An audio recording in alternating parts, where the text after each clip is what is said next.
I'm recording this story so people can know what really happened to me that night. And if you're listening to this, the story has already begun.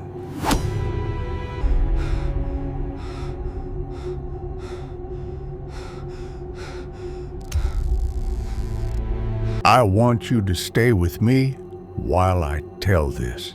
I know that sounds like a podcast intro or the start of some YouTube story time, but I mean it literally. Wherever you're listening to this, your car, your bed, earbuds in, while the rest of the house sleeps. I need you to walk with me through what happened, because the worst part of this story isn't what I saw. It's what followed me.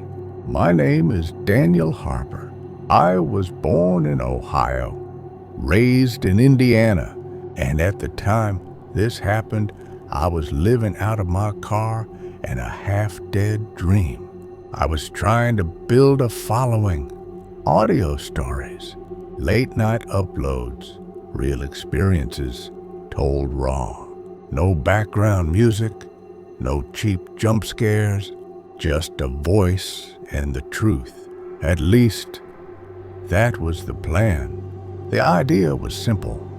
Drive across the U.S., record at night, talk while the road hummed, let the darkness do half the work.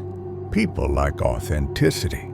They like hearing a real person breathing, swallowing, pausing mid-sentence because something feels off. I didn't know how right I was. The night it started, I was in Nevada.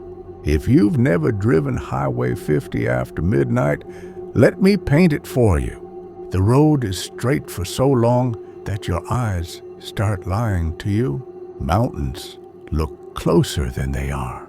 Shadows seem to move because your brain needs something, anything, to break the monotony.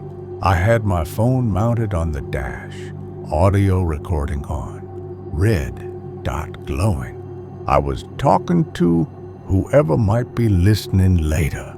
All right, I said, voice calm, a little tired. It's 12:47 a.m. I'm somewhere between Ely and Austin. No lights, no radio, just me and the road. I laughed softly. If this upload ever makes it and I disappear, you'll know where to start looking. That's when I passed the mile marker. Mile 318. Nothing special about it. White sign, black numbers, reflective paint, catching my headlights for half a second before sliding into darkness behind me. I kept talking, told a story about my dad, about how he used to drive at night because it was the only time the world shut up enough for him to think. 10 minutes later, I saw it again. Mile 318. I frowned. Now, before you jump to conclusions, let me say this. I know roads loop. I know exits exist. I checked my GPS. Straight line. No turns. No circles. I slowed down. Okay, I said into the mic, trying to sound amused. Either Nevada's playing tricks on me or I just broke math. I laughed again, but this time it sounded forced, even to my own ears. I drove on. 5 minutes later, mile 318, the laughter stopped. Here's where I need you to understand something about fear. Real fear doesn't scream. It calculates. I started doing the math in my head. Speed, time, distance.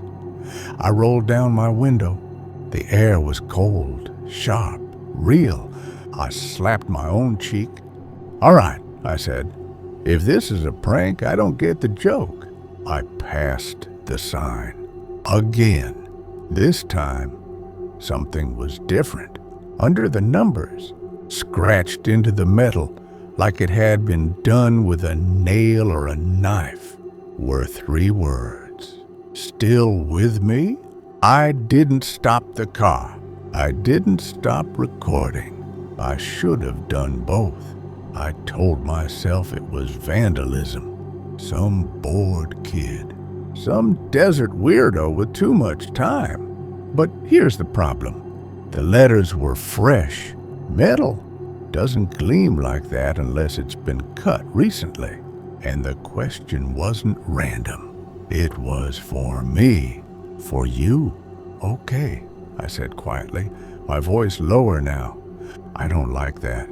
The road stretched on. Empty. Silent. My headlights felt weaker, like they weren't reaching as far as they should.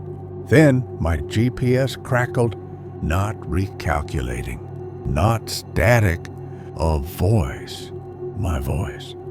Stay with me while I tell this. I slammed the brakes.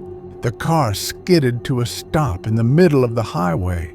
Heart pounding so hard I could hear it over my own recording. The GPS screen was dark, dead. My phone kept recording. Red dot, watching. I sat there for a full minute, maybe longer. Time gets slippery when panic sets in. I whispered, "Hello?" Nothing answered. I told myself I was exhausted, hallucinating. The human brain is a traitor when it doesn't sleep. I started the engine again, drove, and that's when I realized something that made my stomach drop. The mile markers weren't changing anymore. Every single one said 318, not just occasionally. All of them, every 100 yards, like the road itself had forgotten how to count. I talked non-stop after that. If you're listening to the raw audio, if I ever uploaded it, you'd hear me rambling, stories, jokes, apologies, because silence felt dangerous. Because the moment I stopped talking, I felt less alone, and that terrified me. Somewhere around what should have been 2 a.m., the headlights caught something ahead. A man standing on the shoulder of the road. He was facing away from me. I slowed. Every instinct screamed not to stop. But another part of me, the stupid, human part, thought maybe this was the reset. A witness, proof I wasn't losing my mind. As I passed him, he turned his head, and he was me. Same face, same jacket, same terrified eyes. He opened his mouth and spoke my next sentence before I did. I don't remember screaming, but the audio caught it. The car fishtailed. I barely kept it on the road. When I looked in the rearview mirror, the shoulder was empty. No man, no footprints, just a mile marker. This time, written beneath it in that same scratched metal handwriting, "You're doing great." I didn't sleep that night or the next. Somehow, don't ask me how, I made it to Utah by morning. Real signs, real numbers, real people at a gas station who looked at me funny because my hands wouldn't stop shaking. I listened back to the recording. Most of it was normal, too normal. But there were gaps, minutes of audio where I wasn't speaking and something else was breathing.